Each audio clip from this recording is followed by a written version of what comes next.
Muy buenas noches, vamos a continuar con nuestro Catecismo, Doctrina Cristiana, Curso Superior del Padre José de Arp.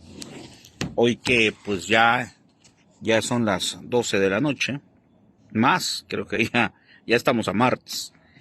Pero pues vamos a seguir avanzando en este Catecismo. Y lo que nos corresponde hoy es hablar del tema que dice del orden jerárquico de la Iglesia. Vamos a invocar al Espíritu Santo como siempre, pidiéndole al Espíritu de Dios su discernimiento para poder entender lo que vamos a ver el día de hoy, el mensaje, la palabra de acuerdo al magisterio de la Iglesia, siempre, todo lo que digamos.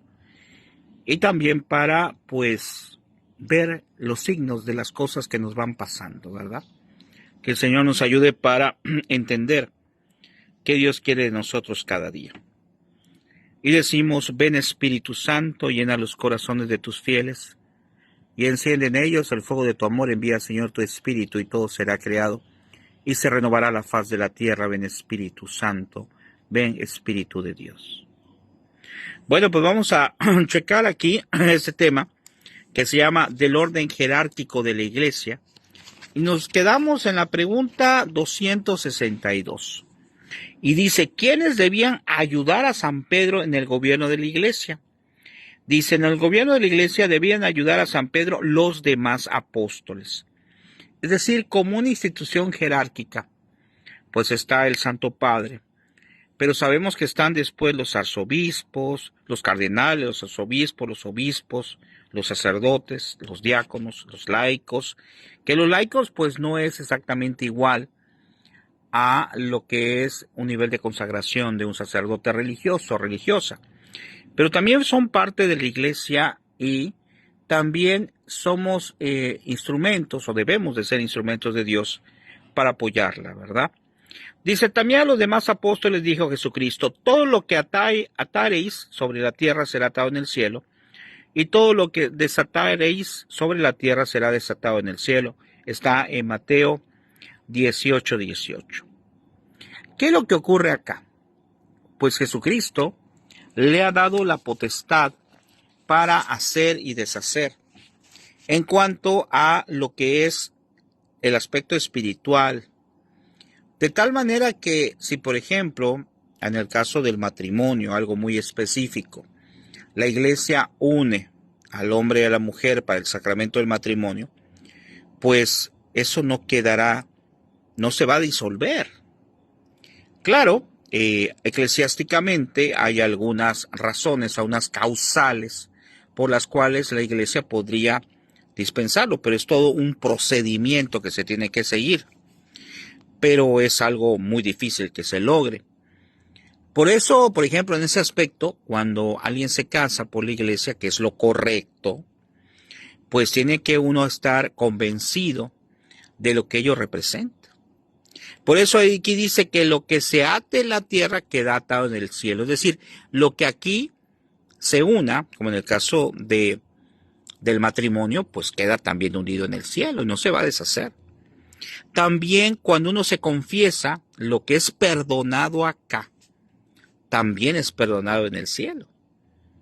Es algo así para que entendamos como una extensión. Lo que la Iglesia hace acá repercute y queda registrado en el cielo.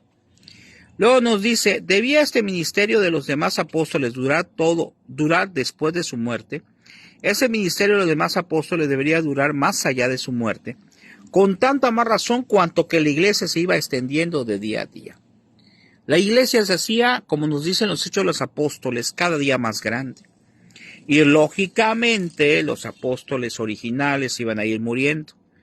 Pero venían los sucesores, los que habían sido precisamente presentados como sacerdotes por los anteriores, por los apóstoles originales. Y como era y como es una institución divina, lógicamente, pues no va a acabarse nunca. Y tenía que seguir su proceso. Por eso dice, cuando Jesucristo envió a sus apóstoles a ejercer su ministerio, añadió las siguientes palabras. Y estar ciertos de que yo mismo estaré continuamente con vosotros hasta la consumación de los siglos. Vean, esa es una profecía de Jesús, hermosísima. Le dice, voy a estar con ustedes. Y también dice, el Espíritu Santo estará con ustedes todo el tiempo. Y aquí nos dice, hasta el final de los siglos. O sea, hasta que acabe el mundo, la Iglesia Católica va a seguir. Y lo dijo Jesús, ¿eh? Eso está en Mateo 25, 26, 27, 28, 20. Dice, con lo cual dio a entender claramente que este ministerio había de durar hasta el fin de los siglos. Qué formidable. Todo aquel que cree en Jesús, pues lógicamente tiene que creer en su iglesia. Porque hay muchas personas que dicen, no, pero lo que pasa es que yo soy mi propia iglesia, o yo no tengo que creer o ir a la iglesia. Aquí hay algo interesante. Si creo en Jesús, tengo que hacer lo que Jesús me dice. Y Jesucristo fundó a la iglesia porque a él le gusta ser comunidad. Ciertamente nosotros podemos en nuestra casa rezar, pero en nuestra casa no podemos pues celebrar la misa, en nuestra casa no podemos vivir la comunidad de los hijos de Dios, que no solamente se refiere a estar en comunión con mi familia, sino con el resto de los miembros de la iglesia, de mi parroquia, de mi capilla, de donde yo esté. Y luego nos dice acá, en el 264, ¿quiénes son los sucesores de los demás apóstoles? Dice, el colegio de obispos es sucesor del colegio de los apóstoles. Los obispos, aunque gobiernan sus respectivas diócesis con potestad ordinaria y no con poderes delegados, reconocen y obedecen al Papa como su jefe. Es decir, los obispos, pues ellos son los encargados de organizar a su diócesis, pero no lo pueden hacer de manera, o sea, pueden hacer muchas cosas ellos con esa situación, pero no lo pueden hacer de algo que sea, o que intenten hacer algo que sea contrario a lo que nos marca el Santo Padre, a lo que nos dice el magisterio de la Iglesia. Luego aquí nos dice, un obispo que no reconoce al Papa por su jefe, no puede ser sucesor de los apóstoles, porque al separarse de la cabeza de la iglesia, no solo deja de tener parte en el gobierno de la misma iglesia, sino que ni siquiera es miembro de ella. Es decir, si somos parte de la iglesia, tenemos que seguir la estructura que nos marca la iglesia. Y en 265 dice, es decir, que también los obispos deben gobernar la iglesia, sí, también los obispos deben gobernar la iglesia, pero con el Papa y bajo su dependencia. Velad sobre vosotros y sobre toda la grey, en la cual el Espíritu Santo ha instruido obispos para apacentar, es decir, gobernar la iglesia de Dios. Eso está en Hechos 20:28. Es decir, bíblicamente, todas las cosas que estamos mencionando tienen su fundamento. Y en el 266 dice, ¿qué parte tienen los obispos en el gobierno de la iglesia? Dice, dos cosas. Una, administrando cada uno el obispado que le hubiese sido asignado por el sumo pontífice, porque él es el que los asigna. Dos, reuniéndose a veces para deliberar sobre el bien universal de la iglesia y para tomar en unión con el Papa las disposiciones que estimaren necesarias. Cierto número de obispos eminentes y de otras personalidades distinguidas están destinados a prestar al Santo Padre servicios inmediatos en el gobierno de la Iglesia Universal. Se llaman cardenales, es decir, por encima de los obispos están los cardenales y viven en su mayor parte al lado del Papa.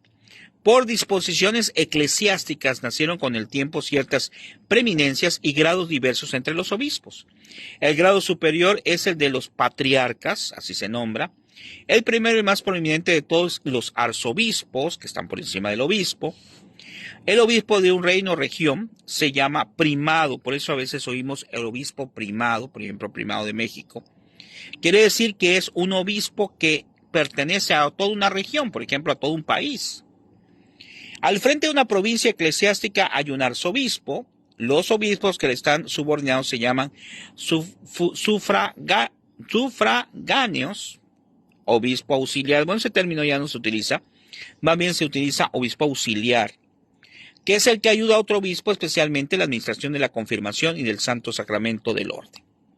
En el 267 nos dice, ¿quiénes son los que deben ayudar a los obispos en su ministerio? Dice, a los obispos deben ayudar en su ministerio todos los sacerdotes que le están sometidos, es decir, todos los sacerdotes que pertenecen a esa diócesis. Y en el 268 nos dice, ¿le es permitido a un simple sacerdote encargarse por sí mismo de la cura de las almas? Un simple sacerdote solo puede encargarse de la cura de las almas cuando su legítimo obispo le envía o faculta para ello. En verdad os digo, que quienes no entran por la puerta en el aprisco de las ovejas, sino que sube por otra parte, un tal es un ladrón y salteador, está en Juan 10:1. El sacerdote no recibe su poder de las manos de los fieles, vean qué interesante, sino del obispo y por mediación suya del mismo Jesucristo. Los sacerdotes son como unos embajadores en nombre de Cristo, y es Dios mismo el que los exhorta por su boca. Está en 2 Corintios 5:20. ¿En qué consiste pues, en la pregunta 269 dice, ¿en qué consiste pues la organización que Jesucristo dio a la iglesia?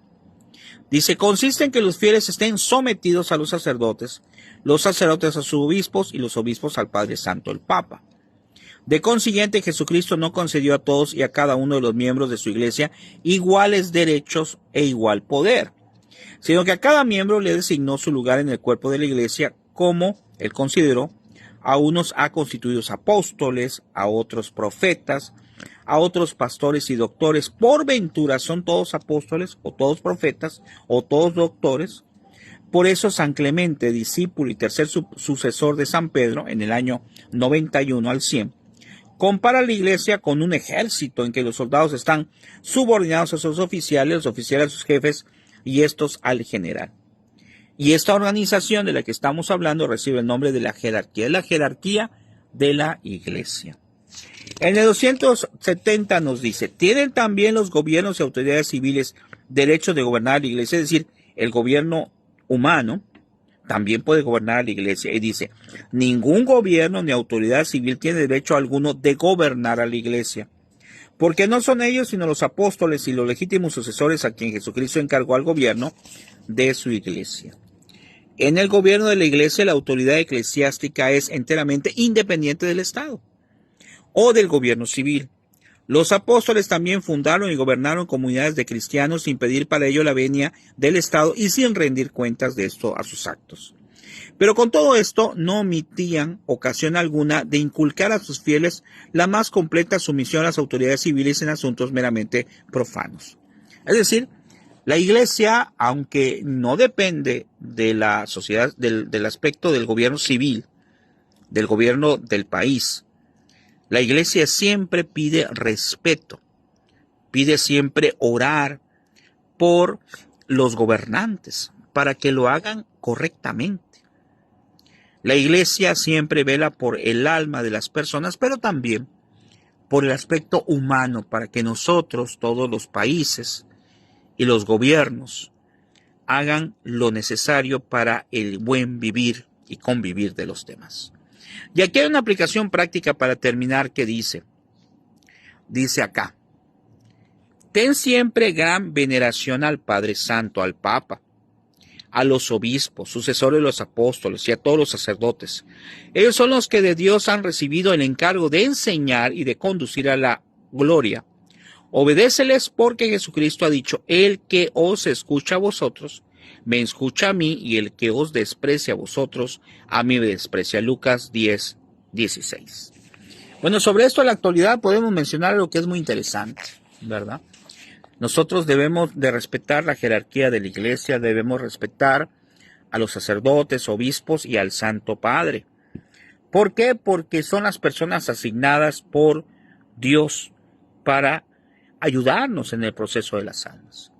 Ciertamente a través de la historia puede haber algún mal elemento de la iglesia, pero a nosotros no nos corresponde juzgarlo, nos corresponde rezar.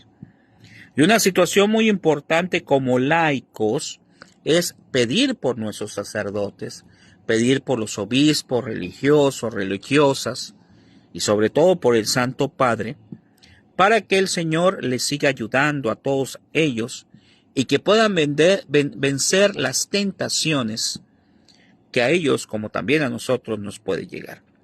Por eso, una labor importante es rezar por ellos, porque tenemos que rezar por todos los que pertenecemos a la Santa Iglesia Católica, precisamente para que esa parte humana, esa parte que nos lleva muchas veces a cometer faltas, no se dé, sino que cada día más en nuestra mente, en nuestra conciencia de todos los miembros de la Iglesia, tengamos presente que estamos por Jesucristo, que tenemos que hacer lo que Jesús pide y lo que nos dice el magisterio.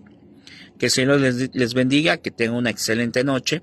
Mañana vamos a continuar y mañana vamos a hablar acerca del fin y propiedades intrínsecas de la Iglesia y después lo que representa su magisterio.